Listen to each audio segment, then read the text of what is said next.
कृष्ण के साथ जो जन्मी थी वो बहन कहाँ गईं? कौन थी वो? क्या वही दुर्गा हैं? वही चंडी हैं? वही जगत जननी हैं? क्या सृष्टि की रचना कृष्ण और उनकी बहन से हुई थी? क्या है इन छोटे छोटे सवालों के जवाब? आइए आज हम इन सवालों को विस्तार से जानते हैं। चलिए इनको समझने के लिए थोड़ा सा अलग एंगल लेते हैं। देखिए, सृष्टि की रचना और निर्माण को लेकर हर किसी का अपना अपना अलग अलग मानना है। कुछ तो ये मानते हैं कि सृष्टि की शुरुआत जल में रहने वाले प्राणियों से हुई। कुछ लोग कहते हैं कि सृष्टि की शुरुआत का कोई साक्ष्य नहीं मिलता, बल्कि सृष्टि को किसी ने नहीं बनाया और न ही इसे नष्ट किया जा सकता है। लेकिन अगर ऋग्वेद के नासदीय सूक्त के गूढ़ शब्दों को समझा जाए तो उसमें सृष्टि के निर्माण की एक प्रक्रिया को बताया गया है, जो सृष्टि निर्माण का सटीक उदाहरण है। आइए ऋग्वेद और महाभारत से इसको समझते हैं। इसकी शुरुआत होती है अंधकार और ब्रह्म से। निराकार ब्रह्म अपनी निष्ठा के साथ अंधकार में बिल्कुल मिला हुआ विराजमान है। इतना मिला हुआ कि तम को ब्रह्म से और ब्रह्म को तम से अलग नहीं किया जा सकता। अब कुछ लोगों का ये भी कहना है कि सृष्टि का निर्माण तो टाइम पास के लिए किया गया है। तो चलिए इसी बात को लेकर आगे बढ़ते हैं कि ब्रह्म की इच्छा हुई कि क्यों ना खुद को और विस्तार दिया जाए। फिर ब्रह्म अपने अंदर से ही माया का सृजन करता है, जो सत्व, रज और तम इन तीनों गुणों से युक्त होता है। दोस्तों, यहीं से होती है सृष्टि की शुरुआत, जब माया और ब्रह्म दोनों मिलकर काल यानी समय का निर्माण करते हैं और फिर माया तीनों गुणों के साथ खुद को हिरण्य गर्भ के रूप में बदल लेती है और ब्रह्म को अपने गर्भ में उसी तरह समाहित कर लेती है जैसे ब्रह्म ने माया को रखा था। दोस्तों, अब बारी आती है ब्रह्म की। दरअसल माया के तीनों गुणों से युक्त ब्रह्म एक परम पुरुष के रूप में बदल जाता है और तम के हिरण्य गर्भ के जल अर्थात नार में अयन यानी निवास करने की वजह से नारायण कहलाता है। इसके बाद नारायण की नाभि से ब्रह्मा जी का जन्म होता है और फिर ब्रह्मा जी योग माया यानी नारायण की सहोदरी बहन के प्रभाव का विस्तार करते हुए नारायण के ही शरीर से सृष्टि का निर्माण करते हैं। यहाँ तक हमने जाना सृष्टि की थ्योरी के बारे में। अब हम बात करते हैं कि इसका कनेक्शन जन्माष्टमी और श्री कृष्ण से कैसे है। दरअसल दोस्तों, जब नारायण का कृष्ण अवतार होता है तो योग माया उनकी बहन के रूप में जन्म लेती है। और हैरानी की बात तो ये है कि कृष्ण की बहन योग माया का भी जन्म जन्माष्टमी के दिन ही होता है।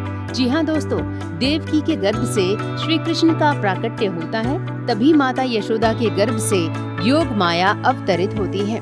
योग माया भले ही इस अवतार में नारायण यानी श्री कृष्ण की चचेरी बहन के रूप में आती हैं, लेकिन योग माया और श्री कृष्ण तो सृष्टि की शुरुआत से ही सहोदर भाई बहन हैं। लेकिन वेदों और यहाँ तक कि रामायण में भी योग माया का जिक्र नहीं आता और न ही इनकी पूजा और स्तुति का कोई वर्णन आता है। महाभारत युद्ध से पहले गीता उपदेश की शुरुआत में ही भगवान श्री कृष्ण अर्जुन से योग माया की पूजा और उनकी प्रार्थना करने को कहते हैं। अर्जुन अनेक नामों से योग माया दुर्गा की स्तुति करते हैं। नमस्ते सिद्ध सेनानी, आर्य मंदर वासिनी, कुमारी काली कापाली, कपिले कृष्ण पिंगले। अर्जुन योग माया की स्तुति करते हुए कहते हैं कि मंदराचल पर निवास करने वाली सिद्धों की सेना नेत्री, तुम्हें बारंबार प्रणाम है। तुम्ही कुमारी, काली, कपाली, कपिला, कृष्ण पिंगला, भद्रकाली और महाकाली आदि नामों से प्रसिद्ध हो। तुम्ही चंडी, तुम्ही संकट हरिणी, तुम्ही कात्यायनी और तुम्ही विकराल रूप धारिणी काली हो। तुम्ही विजया और जया नाम से विख्यात हो। मोर पंख ही तुम्हारा ध्वजा है। नाना प्रकार के आभूषण तुम्हारे अंगों की शोभा बढ़ाते हैं। इस प्रकार से श्री कृष्ण के कहने पर अर्जुन ने ब्रह्म सहोदरी देवी योग माया की स्तुति की। महाभारत काल में ही भगवान श्री कृष्ण ने अपनी बहन योग माया की पूजा का विधान आरंभ करा दिया था, क्योंकि महाभारत के विराट पर्व में भी युधिष्ठिर योग माया दुर्गा की स्तुति करते हैं। यशोदा गर्भ संभूता, नारायण वर प्रियाम, नंद गोप कुले जाताम, मगलयाम कुलवर्धिनीम। युधिष्ठिर स्तुति करते हुए कहते हैं कि जो यशोदा के गर्भ से प्रकट हुई हैं, जो भगवान नारायण को अत्यंत प्रिय हैं, नंद गोपकुल में जिसने अवतार लिया है, जो वासुदेव श्री कृष्ण की परम प्रिय भगिनी है, जो सबका मंगल करने वाली है, इच्छानुसार उत्तम वर देने वाली सच्चिदानंदमयी कृष्णे, तुम ही कुमारी और ब्रह्मचारिणी हो। तुम 4 भुजाओं से सुशोभित विष्णु रूपा हो, 4 मुखों से अलंकृत ब्रह्म स्वरूपा हो। तुम मोर पंख का कंगन धारण करने वाली हो।